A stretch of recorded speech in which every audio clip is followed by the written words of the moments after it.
un herrero que vivía aburrido con su oficio en medio de su pueblo, que nunca entendió la importancia de su función, que siempre menospreció su trabajo.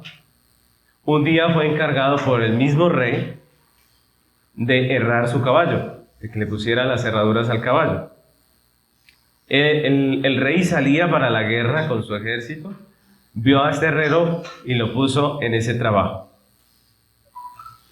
El herrero, a causa de su desinterés por su mismo trabajo, pues no tenía los clavos suficientes para herrar el caballo, así que la última herradura la puso con 3 clavos menos y así despachó al rey. En plena batalla la herradura se soltó y el caballo tropezó, arrojó al rey delante y los enemigos aprovecharon y lo mataron, ¿no? Ante la muerte del rey, pues las tropas obviamente se desaniman y terminan huyendo y fueron derrotados y la ciudad fue tomada, ¿no? Y todo esto pasó por un herrero que nunca entendió la importancia de su trabajo, ¿cierto? Y desafortunadamente la historia de la iglesia a veces se parece mucho a la historia de este herrero, ¿no? Porque muchas veces la iglesia no entiende la importancia de su posición, de lo que está haciendo aquí en la tierra, no lo entiende. No entiende la labor, la misión que Dios le dio.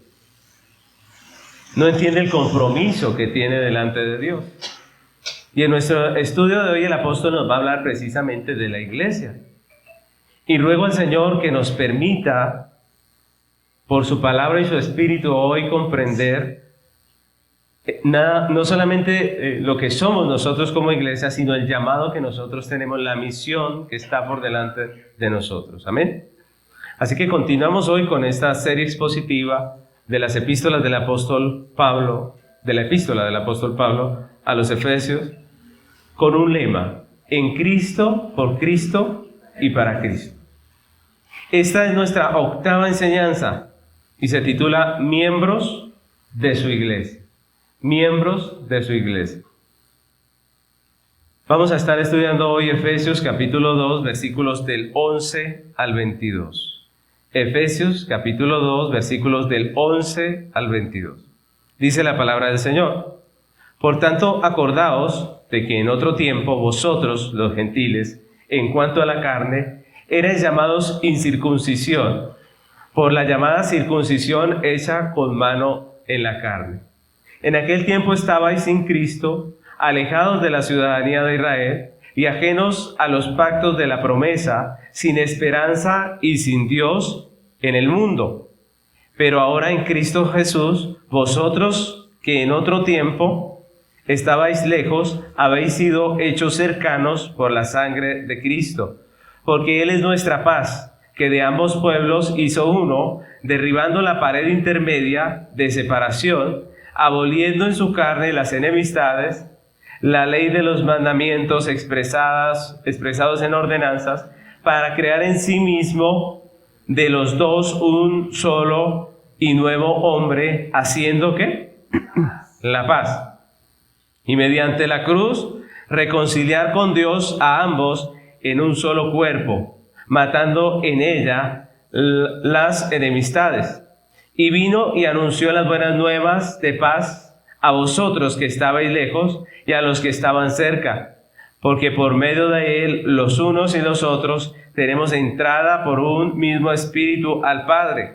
Así que ya no sois extranjeros y advenedizos, sino conciudadanos de los santos y miembros de la familia de Dios, edificados sobre el fundamento de los apóstoles y profetas, siendo la principal piedra del ángulo Jesucristo mismo, en quien todo el edificio bien coordinado va creciendo para ser un templo santo en el Señor, en quien vosotros también sois juntamente edificados para morada de Dios en el Espíritu. Amén. Entonces avanzamos a través de esta carta preciosa del apóstol Pablo a la iglesia de Éfeso Estamos estudiando la primera parte de la carta que nos habla acerca de los privilegios que la iglesia tiene en Cristo. Nos habla de que estamos en Cristo, nos enseña el privilegio que tenemos de estar en Cristo y cómo por estar en Cristo tenemos nosotros 9 privilegios como creyentes. Y lo que hemos hecho en los estudios anteriores es estudiar los 6 primeros privilegios y hoy nos corresponde el 7º. Hagamos un pequeño memoria de lo que hemos estado estudiando. El primer privilegio que vimos es que somos plenamente bendecidos en Dios. ¿Recuerdan que el apóstol Pablo dijo que en Cristo somos bendecidos desde cuándo? Desde antes de la fundación del mundo. Segundo, dijimos que hemos sido escogidos para Dios. Hubo una elección y fuimos escogidos para Dios. Tercero, que hemos sido costosamente redimidos. Hubo un precio maravilloso, tan caro que ninguna persona ha pagado tanto en esta humanidad, y ese precio es la sangre de Cristo. Lo cuarto que vimos fue que somos herederos del Padre, hay una herencia para todos nosotros. Lo quinto es que fuimos sabiamente dotados con medios de gracia. Y el sexto es que todos los creyentes hemos sido regenerados para una vida nueva. En el estudio de hoy veremos el 7º privilegio, que es que todos los creyentes hemos sido hechos miembros de su iglesia. Y en estos versículos que vamos a estudiar, en los que el apóstol nos recuerda ese privilegio precioso de ser parte de la congregación de los santos, pues hay 3 características de la iglesia que, aunque puedan sonar un poco contradictorias, son la realidad que tenemos nosotros en Cristo. Y vamos a hablar de esas 3 características. Entonces comencemos. La primera característica que vemos aquí en este texto es que la iglesia somos diversos pero iguales.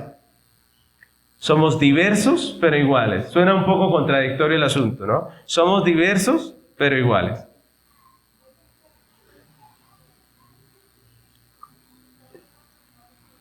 Y si miramos nuestro texto, el apóstol lo que hace aquí es dirigirse a los creyentes, ahora en el versículo 11, lo que hace es dirigirse a los creyentes gentiles, ¿cierto? Recuerden que él está usando la palabra nosotros para hablar de ¿quiénes?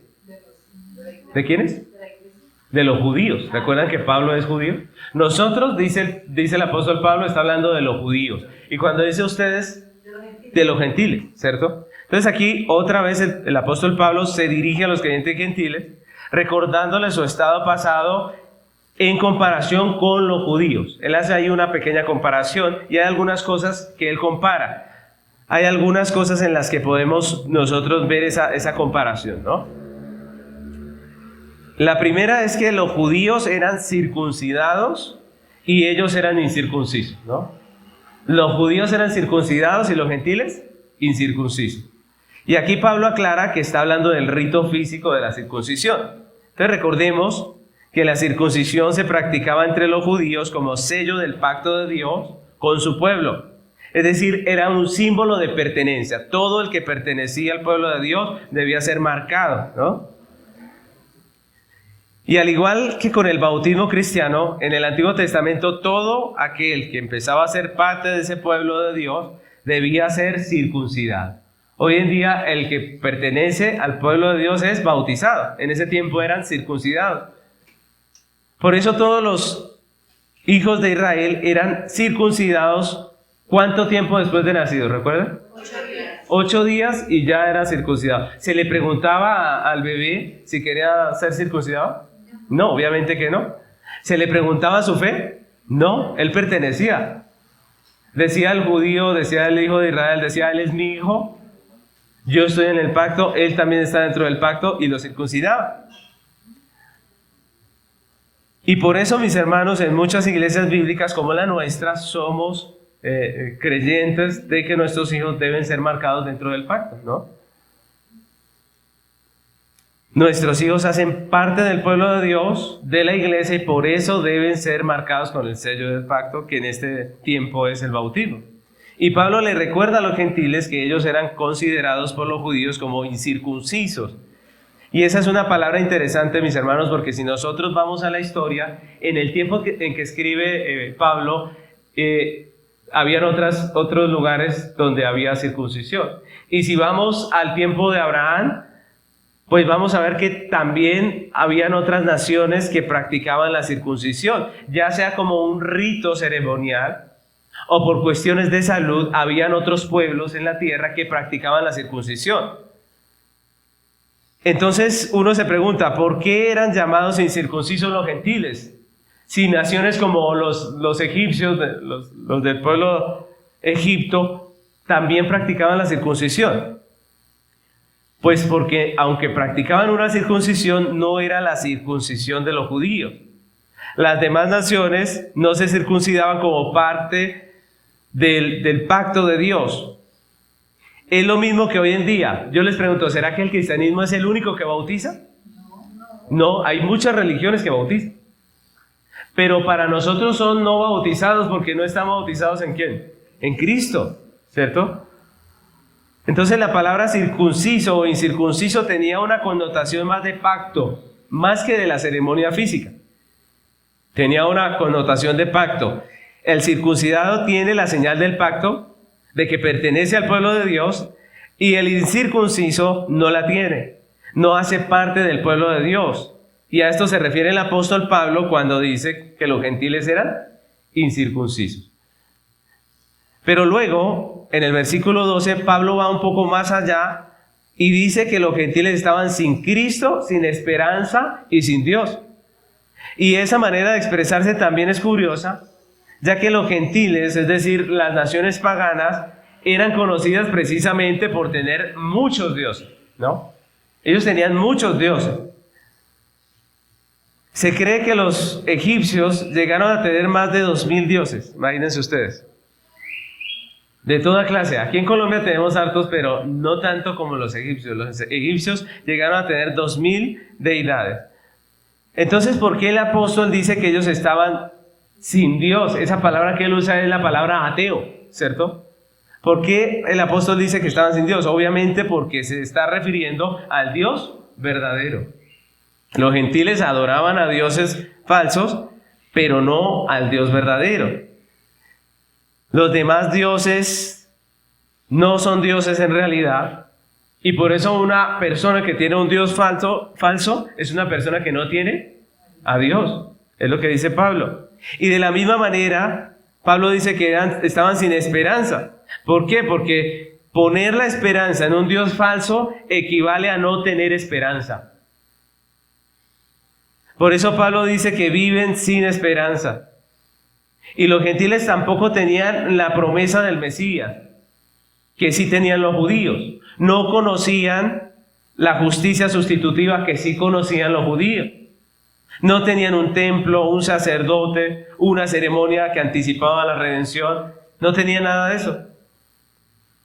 Y el apóstol concluye su descripción de los gentiles afirmando que ellos estaban sin Cristo, lejanos. Él dice que era un pueblo que estaba lejos, lejano.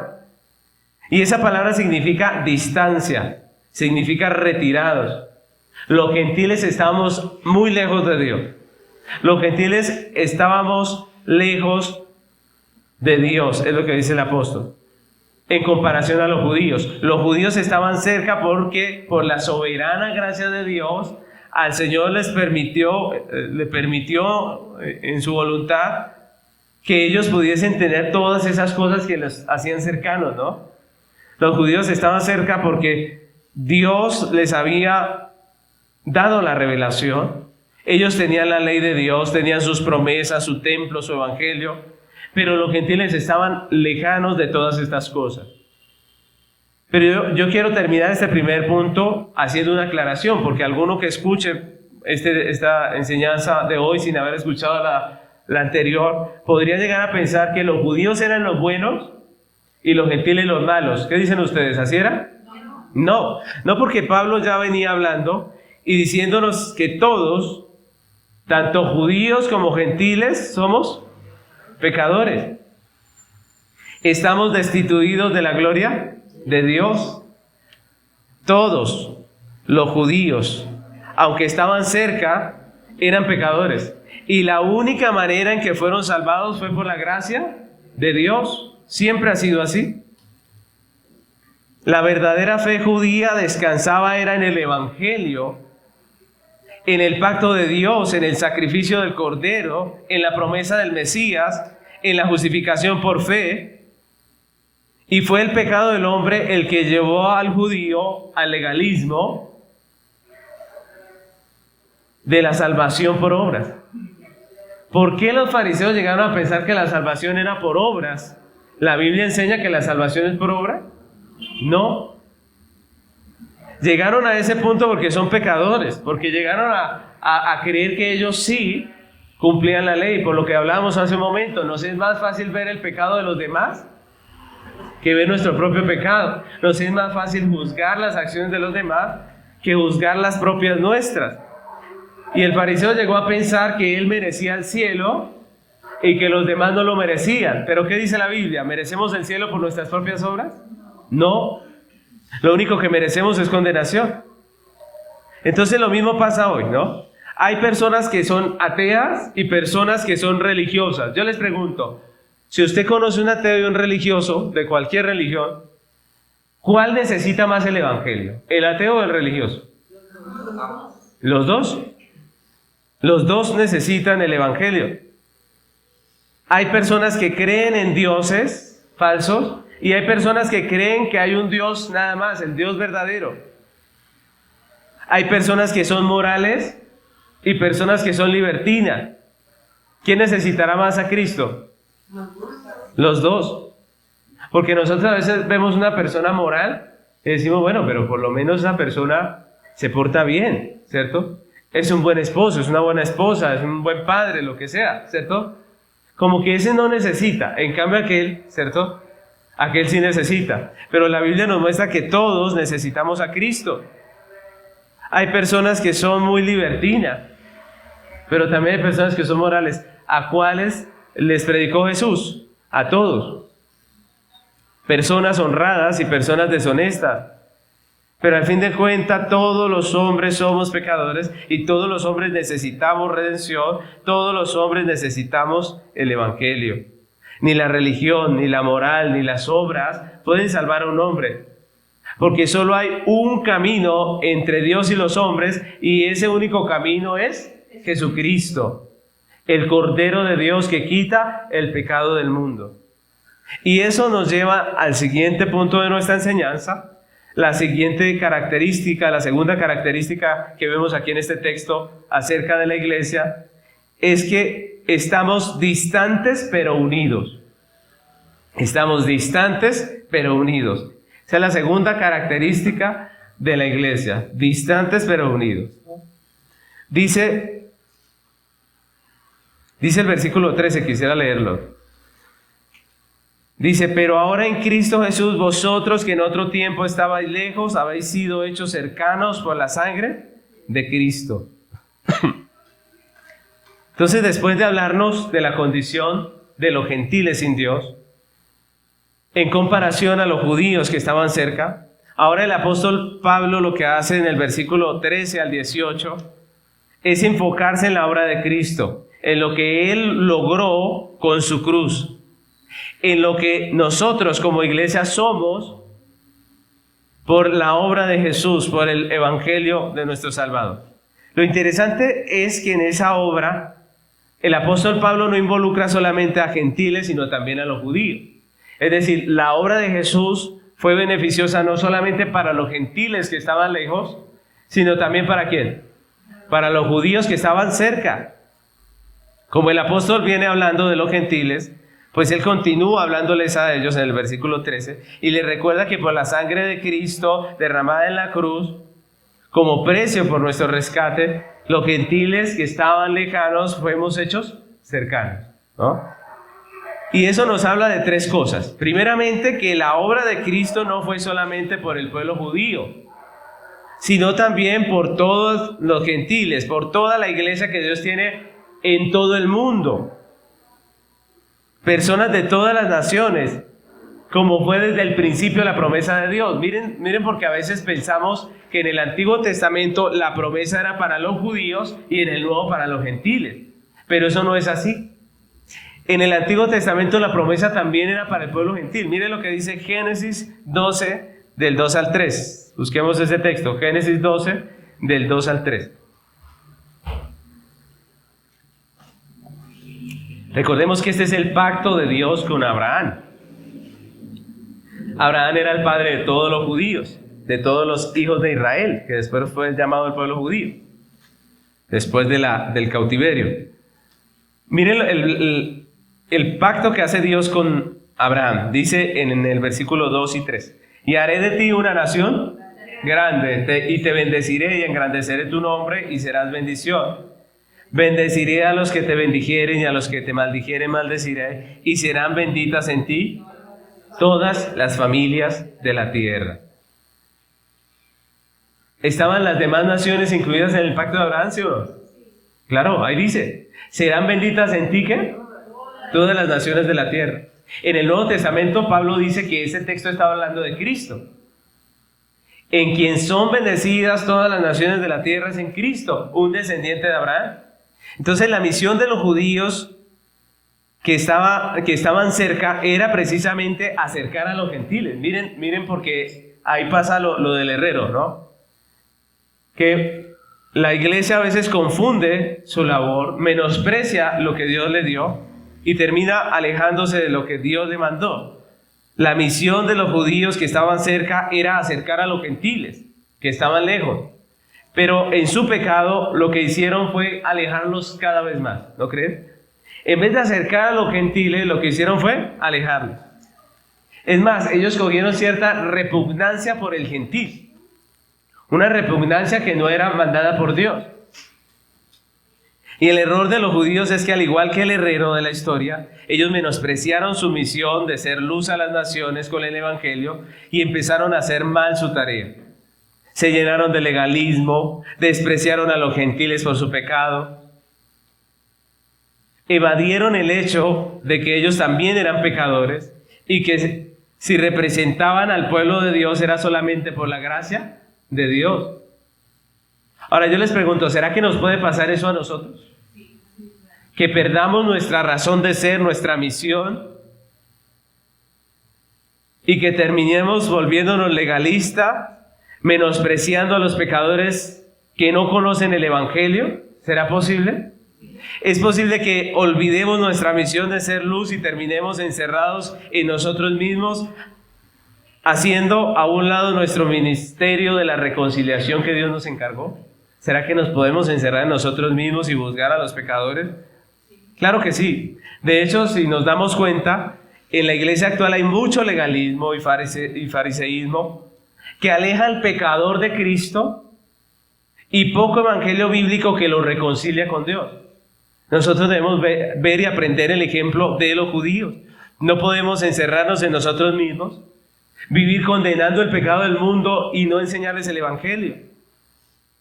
Otro asunto muy importante para el hombre en la obra de Cristo es su reconciliación con Dios, basada obviamente en la satisfacción de la justicia divina.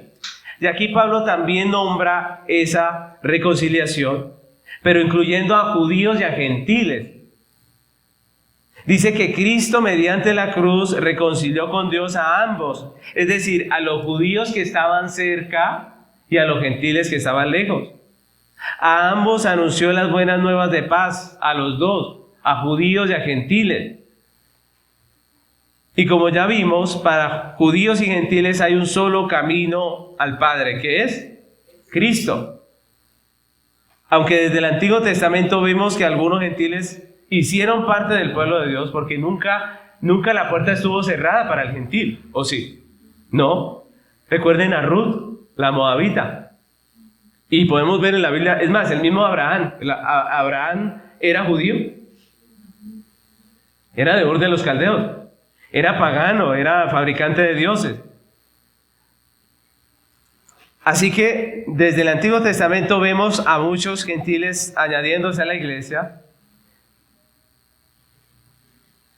Pero es en el Nuevo Testamento que el mandato del Salvador corrobora la misión que había desde el principio de que el pueblo de Dios debía ser luz para las naciones. Vemos en Mateo 28, 18 al 20. Miren lo que dice ese texto, busquémoslo.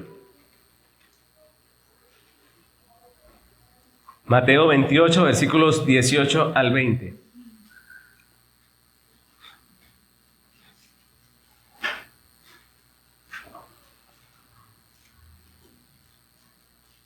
Dice la palabra del Señor.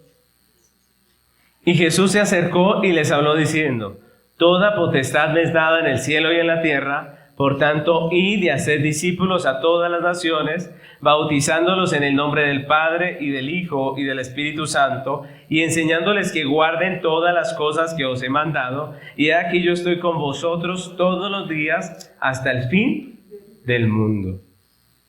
¿A dónde tenemos que ir a ser discípulos? A todas las naciones. El apóstol también nos habla de otra cosa importante que ocurre por la obra de la cruz, y es que se derriba una pared intermedia que había entre los judíos y gentiles.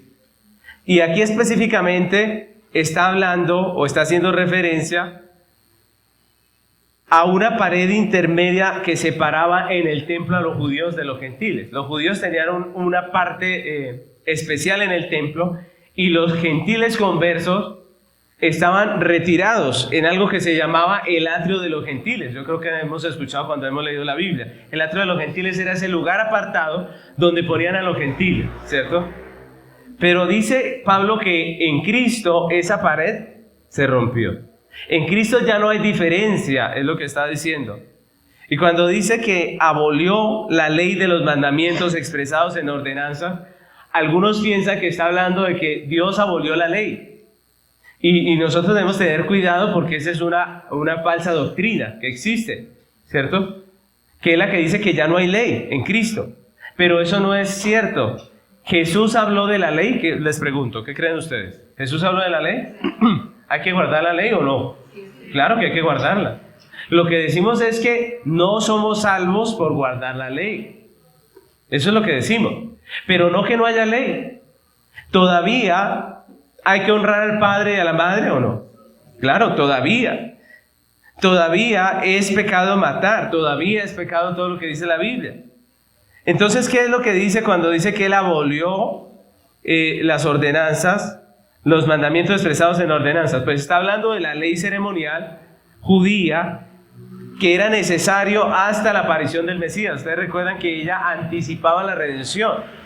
Todas esas ceremonias eran sombra del ministerio de Cristo. El sacrificar el cordero, todo lo que se practicaba en el templo. Pero cuando vino el Salvador, la sombra ya no era necesaria. El cordero de Dios ya fue inmolado. ¿Necesitamos inmolar otro cordero? Ahorita el dispensacionalismo dice que en el futuro, que supuestamente en el milenio futuro, que eso ya que nosotros sabemos que no existe ese milenio futuro, pero ellos dicen que en el milenio futuro el templo se va a volver a levantar y vamos a volver a practicar sacrificios. ¿Ustedes creen que eso sea necesario? No, ¿por qué? En Cristo nuestros pecados ya han sido perdonados. Cuando vino Cristo, todas esas sombras ya no eran necesarias. ¿Por qué no venimos hoy con un cordero en la mano? Porque nuestro cordero ya fue inmolado. Porque el cordero fue inmolado. ¿Qué celebramos hoy? Precisamente, pues la cena. Celebramos que el cordero de Dios ya fue inmolado. Entonces, Colosenses 2, 16 y 17 nos dice el apóstol Pablo: por tanto, nadie os juzgue en comida o bebida, o en cuanto a días de fiesta, luna nueva o días de reposo, todo lo cual es sombra de lo que ha de venir, pero el cuerpo es de Cristo. Nadie nos juzgue porque no practicamos el rito judío, porque Cristo es el cumplimiento. Si los judíos son salvos solo por gracia en Cristo, y los gentiles somos hechos cercanos por la cruz. Si los gentiles creemos en el único Dios verdadero, si juntamente con los judíos somos reconciliados por Cristo, si estamos unidos en un solo cuerpo, entonces ya no hay diferencia, ¿cierto? Ya no hay diferencia. Se acaban las enemistades, como dice el apóstol, y lo único que queda es la iglesia. El pueblo escogido de Dios desde antes de la fundación del mundo. Y es lo que está diciendo el apóstol Pablo aquí. Lo mismo que dice en Gálatas capítulo 3, versículo 28 y 29. Se lo leo, dice la palabra. Ya no hay judío ni griego, no hay esclavo ni libre, no hay varón ni mujer, porque todos vosotros sois uno en Cristo Jesús. Y si vosotros sois de Cristo, ciertamente el linaje de Abraham sois y herederos según la promesa. ¿Una promesa diferente para los gentiles? ¿Qué dicen ustedes? No. Pablo nos dice, si ustedes están teniendo fe en Cristo, ¿ustedes son hijos de quién? De Abraham. Todos nosotros somos hijos de Abraham por la fe. Ciertamente el linaje de Abraham sois y herederos según la promesa que Dios le dio a Abraham. Entonces el apóstol Pablo nos está diciendo que todos somos una sola iglesia. Y el apóstol cierra su argumentación afirmando categóricamente que por medio de Cristo los unos y los otros tenemos entrada por el mismo Espíritu al Padre. Dios escogió su iglesia antes de la fundación del mundo. Antes de que existieran judíos y gentiles, Dios ya había escogido su pueblo. Y luego escogió a Abraham y a su descendencia para bendecir la tierra con el Evangelio.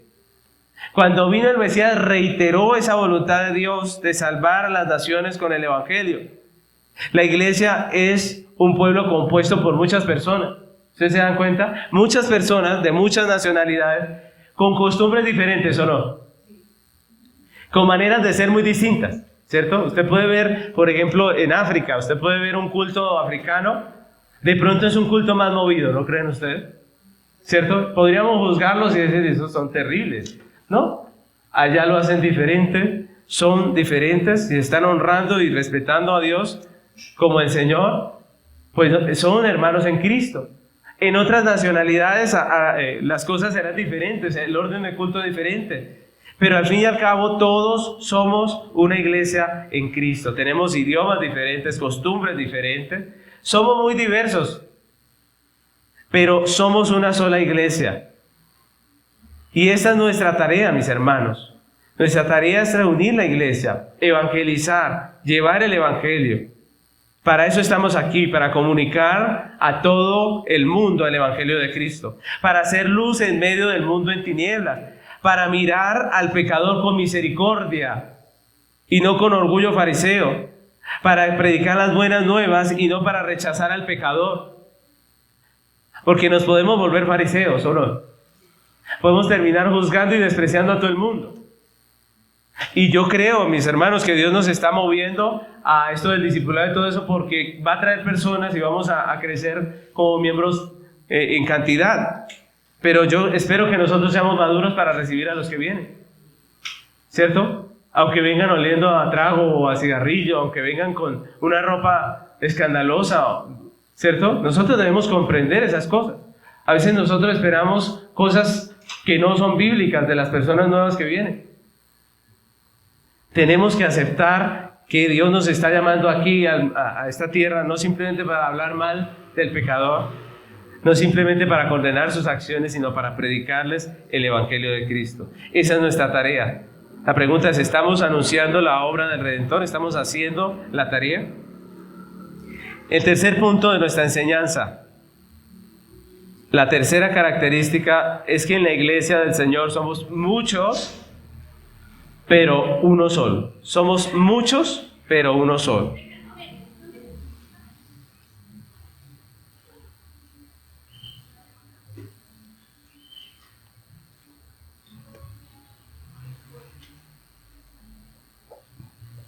Somos muchos, pero uno solo.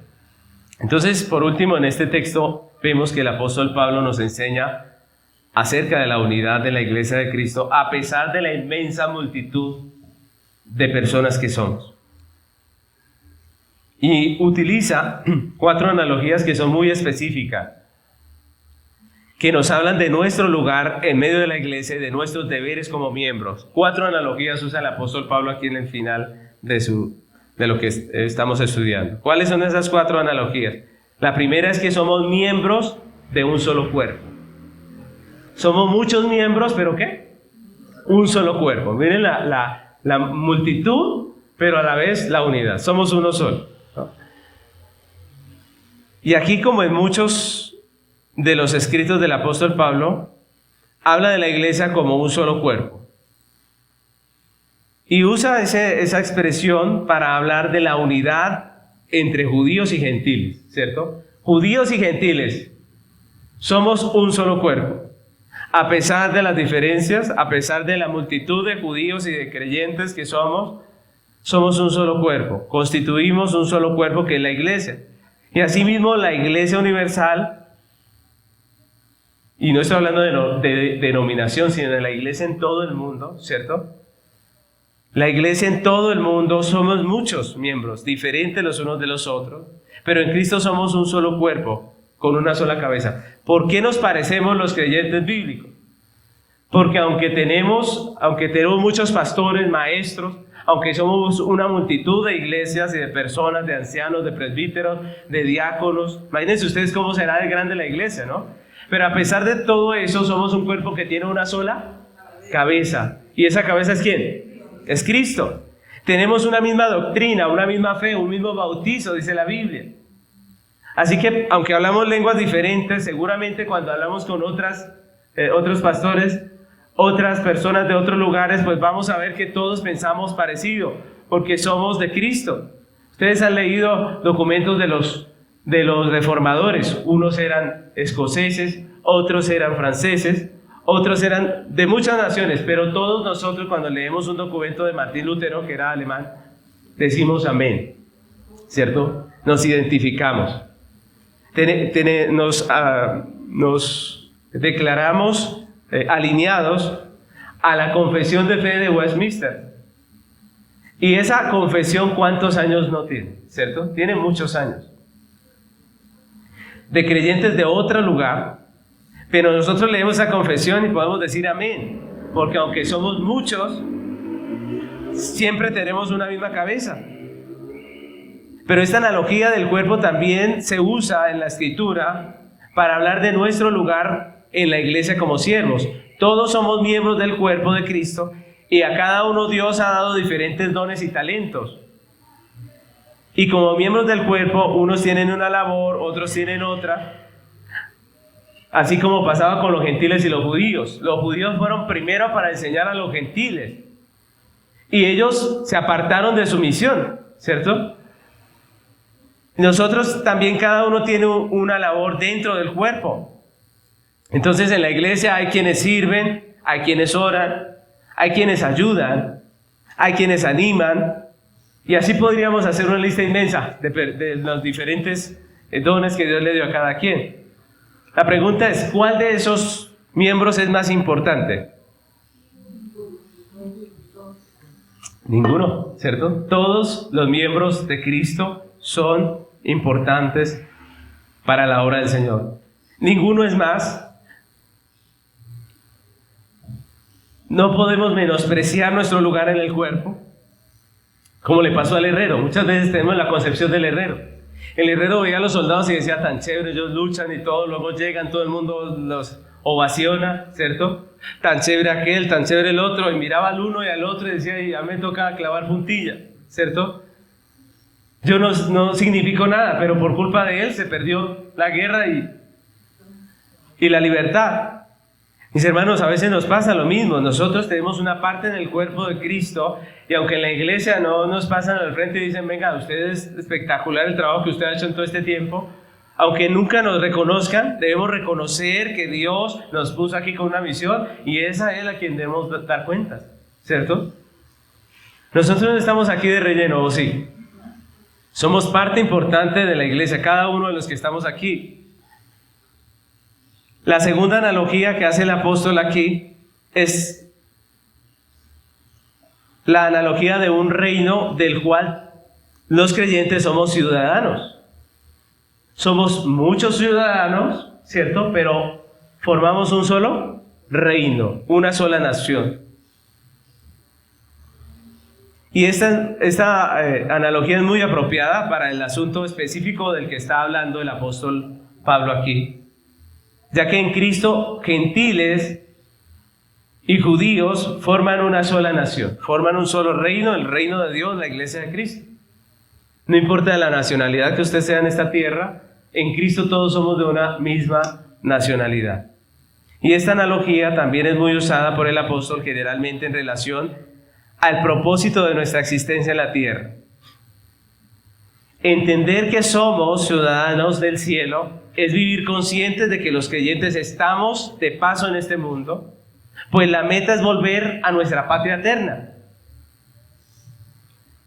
Que no debemos apegarnos a esto pasajero, sino que nuestro tesoro es eterno, que estamos aquí por un propósito divino, con una cantidad de tiempo limitado, en una misión que es la de predicar el Evangelio. Ser ciudadano del cielo es entender que vivimos en este mundo, pero no somos de este mundo. Y eso es lo que nos está diciendo el Señor aquí en este texto. Somos ciudadanos del cielo, hacemos parte de una nación. Y a veces nos apegamos a estas cosas de aquí de la tierra, pero la Biblia dice que nosotros tenemos un reino eterno. La tercera analogía que usa el apóstol aquí es la de la familia. Dice que somos miembros de la familia, ¿de quién? De Dios. Así dice el texto, que somos miembros de la familia de Dios. Y eso es obvio porque si por la obra de la cruz los creyentes de cualquier nación fuimos adoptados como hijos de Dios, eso quiere decir que nosotros somos hermanos, ¿cierto? Somos hermanos en Cristo. Tenemos una misma familia que es la familia de la iglesia. Y esta analogía nos habla del vínculo que tenemos entre creyentes. Miren que no solamente somos conocidos, no solamente somos afines, no solamente nos congregamos en la misma iglesia, sino que todos nosotros tenemos un vínculo familiar y es que somos hermanos en Cristo. Y eso tiene que valer. Por eso el sentido de pertenencia que debemos tener en la iglesia local. ¿Usted pertenece a una iglesia local o usted pertenece a una familia? Si pertenece a una iglesia local, usted pertenece a una familia. Y eso es importante. Muchas personas se niegan a abandonar sus familias. Pero son las mismas personas que pueden abandonar la iglesia tan fácil. Es porque nosotros como creyentes no tenemos identidad como familia en la iglesia. Cuando tenemos identidad como familia nos dolería apartarnos de la congregación local porque somos hermanos. Nos cuidamos los unos a los otros, oramos los unos por los otros. Hemos estado juntos en el crecimiento de nuestros hijos, en sus logros, en sus luchas, en sus enfermedades. Formamos una familia preciosa para la gloria del Señor. Y eso es un vínculo maravilloso. Debemos ver la iglesia de esa manera. La cuarta analogía que usa el apóstol aquí es la del templo. La iglesia es el templo de Dios, así dice el apóstol Pablo. Ese templo que está siendo edificado sobre un fundamento, el fundamento de los apóstoles y los profetas. Pero ese fundamento de los apóstoles no es como dice Roma, que enterraron a Pedro debajo de la catedral y entonces por eso esa es la verdadera iglesia, no. Sino que el fundamento está hablando de lo que ellos pusieron en el cimiento de la iglesia, que es el Evangelio. El fundamento de los profetas y de los apóstoles es el Evangelio. Por eso nuestra iglesia es una iglesia apostólica. No porque debajo de este edificio reposan los huesos de un apóstol, sino porque tenemos la Biblia, el Evangelio que dejaron los apóstoles como nuestra norma de fe y conducta. Eso es una iglesia apostólica. Si le preguntan si usted es apostólico, usted tiene que decir que sí. Nosotros podríamos decir que somos católicos en el sentido de que hacemos parte de la Iglesia Universal, ¿no creen ustedes?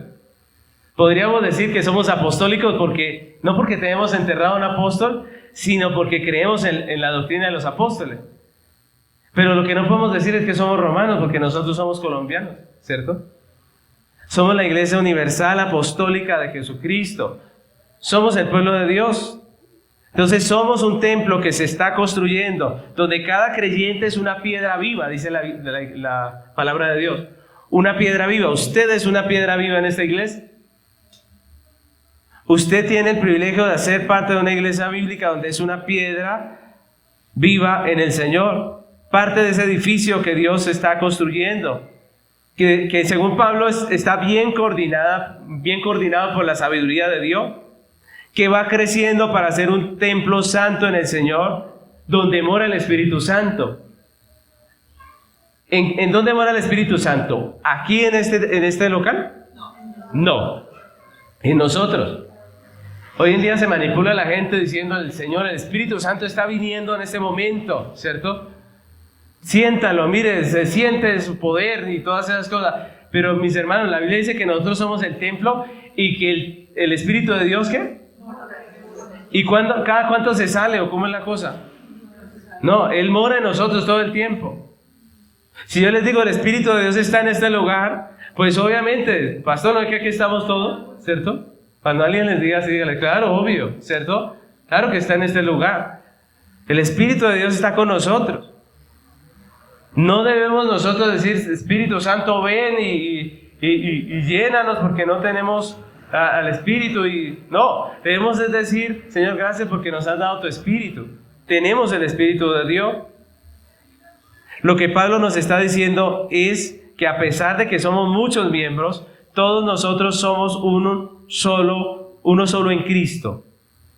Una sola iglesia en Cristo, llamados a servir con un mismo propósito, con un vínculo de familiaridad y con una misión que cumplir. Y eso es lo que debemos pensar nosotros. Nosotros somos parte de la iglesia.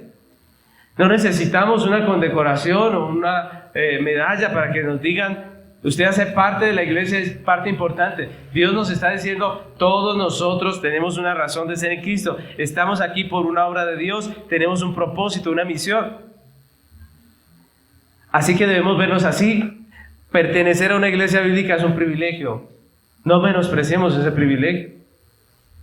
Que nuestros hijos estén creciendo en iglesias bíblicas es un privilegio. Yo vengo de iglesias, de haber estado en iglesias donde sinceramente nunca se enseñó la palabra de Dios. Y eso es triste porque uno crece mal. Uno toma decisiones mal, cría a sus hijos mal, hace las cosas mal, hace negocios pésimos, porque nunca escuchó la palabra de Dios, nunca atendió el llamado del Señor porque no le enseñaban la Biblia. Pertenecer a una iglesia bíblica es hermoso, es precioso. Tener un presbiterio bíblico es maravilloso. Pastores que se preocupan por nosotros es maravilloso. Hacer parte de ese pueblo de Dios que Él redimió y ser parte de ese cuerpo, de ese templo, de esa familia, es algo precioso. No lo menospreciemos como el herrero. Tenemos una misión. Así que yo quisiera concluir diciéndoles que nosotros como iglesia hemos sido llamados a un servicio. Y es necesario que nosotros lo cumplamos. Que tenemos un propósito y es necesario que nosotros lo honremos. Que tenemos un vínculo fraternal y es necesario que nosotros valoremos ese vínculo que tenemos. Que hemos sido llamados a una misión y que debemos ser diligentes en ella. Y yo quisiera concluir agradeciendo a Dios por el privilegio de habernos incluido dentro de ese precioso pueblo y pidiéndole que nos ayude a valorar nuestra posición que tenemos en Cristo, en medio de esta tierra, como luminares para este mundo en tinieblas, y nos ayude a cumplir nuestra importante misión. Así que les invito a que se pongan sobre sus pies y oremos al Señor, que nos ayude, que nos bendiga como iglesia, que nos fortalezca, que nos permita hacer aquello para lo cual Él nos ha llamado. Vamos a orar al Señor. Amado Padre Celestial, queremos hoy agradecer tu misericordia al habernos llamado en Jesucristo a ser parte de esa iglesia preciosa, esa iglesia que tú has redimido, que tú has salvado, esa iglesia a la que tú le has dado vida. Gracias, Señor, por hacernos parte de tu familia. Gracias por hacernos parte de tu cuerpo.